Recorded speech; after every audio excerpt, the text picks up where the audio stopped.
বিসমিল্লাহির রহমানির রহিম। আসসালামু আলাইকুম ওয়া রাহমাতুল্লাহি ওয়া বারাকাতুহু। কেমন আছেন সবাই? আশা করি সবাই ভালো আছেন। প্রতিদিনের মতো নতুন আরো একটি রেসিপি ভিডিও নিয়ে আপনাদের মাঝে হাজির হলাম। আজকে আমি বাইম মাছ ভুনার রেসিপি নিয়ে আসছি। এখন যেহেতু শীতকাল চলে আসছে, শীতকালে কিন্তু বাইম মাছের মজাই আলাদা। আর এভাবে বাইম মাছ রান্না করলে কিন্তু আপনার বাসার সবাই একদম মন ভরে খাবে। আর এখানে দেখুন আমি একদম দেশি যে বাইম মাছগুলো ছোট, ছোট এগুলো নিয়ে নিয়েছি। এই মাছগুলো খুব সুন্দর করে ধুয়ে পরিষ্কার করে নিয়ে নেওয়া হয়েছে। আর এই মাছ থেকে গন্ধ যাওয়ার জন্য কিন্তু অবশ্যই একটু লেবুর রস দিয়ে মাছটা ধুবেন, এতে করে আপনার মাছের গায়ে যে গন্ধ থাকবে সেটা চলে যাবে। তো সবার আগে আমি মাছটাকে একটু হলুদ দিয়ে মেখে রাখবো। আমি কিন্তু মাছটা ভাজার জন্য হলুদ মাখাবো না। এই মাছটা একটু হলুদ দিয়ে মেখে রাখলে দেখবেন রান্না করলে টেস্টটা বেড়ে যাবে। এখানে আমি একটু দিয়ে দিলাম লবণ আর সামান্য পরিমাণ একটু হলুদের গুঁড়া, যাতে এই মাছটার কালারটা সুন্দর থাকে, সুন্দর হয় রান্না করলে। এখন আমি এটাকে খুব সুন্দর করে একটু হাত দিয়ে মেখে নেব। মেখে তারপরে এটাকে আমি রেখে দেব। এটা জাস্ট আপনারা না করলেও পারেন, এটা স্কিপ করতেও পারেন, কারণ এটা আমার কাছে ভালো লাগে, তাই আমি বাইম মাছ রান্নালে এভাবেই রান্না করি। তাই আপনাদের মাঝে একটু শেয়ার করলাম। এরপর চলে আসলাম আমি রান্না করার জন্য। এখানে চুলায় একটা প্যান বসাই দিয়েছি। এখানে দিয়ে দেবো পরিমাণ মতো তেল। তেলটা অবশ্যই আপনাদের পরিমাণ মতো দেবেন, বাড়িয়ে বা কমিয়ে যে যেমন পছন্দ করেন। তো আমি এখানে আমার পরিমাণ মতো দিয়ে দিয়েছি। এরপর আমি এখানে সবার আগে দিয়ে দিলাম পেঁয়াজ বাটা। আমি আজকে বাটা মশলা দিয়ে রান্না করব। আর পেঁয়াজ বাটা দিলে কিন্তু মাছ ভুনাটা বেশি ভালো হয়। মাছের গায়ে একদম মাখা মাখা একটা ঝোলটা মাখা মাখা হয়। তো পেঁয়াজ বাটাটা দিয়ে খুব সুন্দর করে কিন্তু পেঁয়াজটা ভেজে নিতে হবে, না হলে কিন্তু পেঁয়াজ থেকে একটা কাঁচা গন্ধ বের হবে। পেঁয়াজটা যখন একটু ভাজা হয়ে গেছে, এই পর্যায়ে আমি একদম হাফ চামচ করে, মানে অল্প অল্প করে একটু আদা এবং রসুন বাটা দিয়ে দিলাম। এগুলো দিয়ে মাছের ভিতরে খুব একটা আদা রসুন দিতে হয় না, অনেকেই পছন্দও করে না। তো আমি যেহেতু দেই, আমি পছন্দ করি তাই দেই। এজন্য তারপরে আমি দিয়ে দিলাম এখানে পরিমাণ মতো লবণ। লবণটা দেওয়ার কারণে কিন্তু এই মশলাগুলো দ্রুত ভাজা হয়ে যাবে। মশলাটা যখন ভাজা হয়ে যাবে, এই পর্যায়ে আমি এখানে এক এক করে গুঁড়া মশলা দিয়ে দেব। এখানে আমি সবার আগে দিয়ে দিলাম ১ চামচ পরিমাণ মরিচের গুঁড়া, হাফ চামচ হলুদের গুঁড়া। হলুদের গুঁড়া কিন্তু অবশ্যই বুঝে দিবেন, মাছের গায়ে কিন্তু একটু হলুদ মাখিয়ে রাখছি আমি। তারপরে আমি দিয়ে দিলাম ভাজা জিরার গুঁড়া, ধনিয়ার গুঁড়া হাফ চামচ ও সামান্য পরিমাণ একটু গোলমরিচের গুঁড়া। এগুলো দিয়ে মশলাটাকে আমি খুব সুন্দর করে একটু পানি দিয়ে এখন কষিয়ে নেব। অবশ্যই কিন্তু মশলাটা খুব সুন্দর করে কষাতে হবে। একটু নেড়ে-চেড়ে তারপর আমি ঢাকনা দিয়ে ঢেকে দেব। আপনার মসলা যত সুন্দর কষানো হবে, আপনার তরকারি রান্নার স্বাদটা কিন্তু আরো বেড়ে যাবে। আমি আরো একটু পানি দিয়ে দেব, তারপর ঢাকনা দিয়ে ঢেকে দিলাম। এরপর আমি ২-৩ মিনিট পর দেখুন চলে আসলাম। এখন ঢাকনা তুলে দেখব।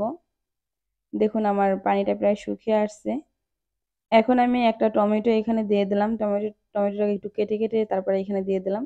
এরপর এই মসলার সাথে টমেটোটাকে একটু কষিয়ে নেব। মাছ ভুনার সাথে কিন্তু টমেটো দিলে কিন্তু দেখা দারুণ হয়। আর আমি টমেটোটা সবসময় এই সময় দিয়ে থাকি। অনেকেই টমেটো লাস্টে দেয়। তো আমি এই সময় দিলে কি হয়, এটা গলে যায় এবং মানে এইটা ভালো হয় আমার কাছে। তো আপনাদের কাছে যদি এভাবে ভালো না হয় তাহলে লাস্টে দিবেন। তো দেখুন টমেটোটা একদম গলে গেছে। মসলাটা আমার একদম পারফেক্ট ভাবে ভুনা হয়ে গেছে। এখন আমি সেই মাছ মাখানোগুলো এখানে দিয়ে দেবো। দেখুন মাছটা কিন্তু এমনি যদি আপনি দিতেন তাহলে একদম সাদা, সাদা দেখা যায়। আর হলুদের থেকে কিন্তু মাছের গায়ে তারপরেও কিন্তু বাইম মাছটা সাদা দেখা যায়। সেজন্য আমি একটু হলুদ মাখিয়ে রাখি, যাতে মাছের গায়ে খুব সুন্দর করে হলুদটা ঢুকে যায়। এখন আমি আর মাছটা কিন্তু বাইম মাছ কিন্তু নাড়াচাড়া দিলেও ভাঙে না। সেজন্য আমি এখন ঢাকনা দিয়ে একটু ঢেকে দিয়ে একটু কষিয়ে নেব। চলে আসলাম ২ মিনিট কষানোর পর। এখন আমি এখানে হালকা হাতে একটু নেড়েচেড়ে নিব। আর এই মাছটা কিন্তু ভাঙে না। অন্যান্য মাছ কিন্তু নাড়াচাড়া দিলে ভেঙে যায়।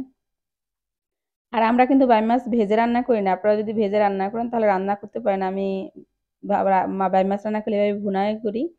তো এরপর আমি অন্য চুলায় গরম পানি বসিয়ে দিয়েছি। এখানে কিন্তু অবশ্যই এই পর্যায়ে গরম পানি দিবেন। আমি এখানে পরিমাণ মতো গরম পানি দিয়ে দিলাম। পানিটাকে আমি একটু নেড়েচেড়ে মিশিয়ে নেব। তো দেখুন আমি খুব একটা পানি দেব না। এই মাছটা আমি মাখা, মাখা করে ভুনা করব। এবার আমি এই ঢাকনা দিয়ে ঢেকে দেব রান্নাটা কমপ্লিট হওয়ার জন্য। তো ফিরে আসছি রান্নাটা ফুটে ওঠার পর।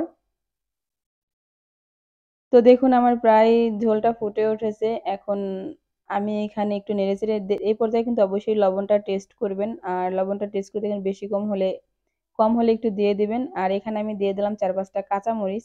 কাঁচামরিচের ফ্লেভারটা কিন্তু দারুণ হয়। এরপর আমি দিয়ে দিলাম কিছুটা ধনিয়া পাতা কুচি। আমি এখানে বিলাতি ধনিয়া পাতা দিয়েছি। আমার কাছে ফ্রেশটা ছিল না। আপনাদের কাছে ফ্রেশটা থাকলে ওটাই দিবেন। কিন্তু অবশ্যই ধনিয়া পাতা দিতে হবে। এটা ধনিয়া পাতা না দিলে কিন্তু আপনি পারফেক্ট মজা পাবেন না। আর শীতকালে কিন্তু ধনিয়া পাতা এভেলেবেল অনেক পাওয়া যায়, আর এখনো পাওয়া যায়। কিন্তু শীতকালে এটা বেশি ভালো হয়। তো দেখুন ফাইনালি আমার রান্নাটা একদম হয়ে গেছে। আমি এরকম মাখা, মাখা করে রান্না করছি। এখন আমি এটাকে একটু পরিবেশন করে নিয়ে আসছি। এই আমার পরিবেশন করা হয়ে গেছে। দেখুন দেখতে কিন্তু দারুণ মাশাআল্লাহ অনেক সুন্দর হয়েছে। খেতে কিন্তু অনেক মজা হয়েছিল। আপনি এভাবে রান্না করে দিলে কিন্তু আপনার পরিবারের সবাই একদম চেটেপুটে খাবে। আর বাই মাছ ভুনা কিন্তু বরাবরই অনেক মজা হয়। আর এটা কিন্তু অনেক উপকারী একটা মাছ। তো আজকের ভিডিও কেমন লাগলো অবশ্যই লাইক, কমেন্ট, শেয়ার করবেন। বেশি ভালো লাগলে অবশ্যই চ্যানেলটিকে সাবস্ক্রাইব করে চ্যানেলের সাথেই থাকবেন। আর এরকম ভিডিও দেখার জন্য নোটিফিকেশন অন করতে একদমই ভুলবেন না।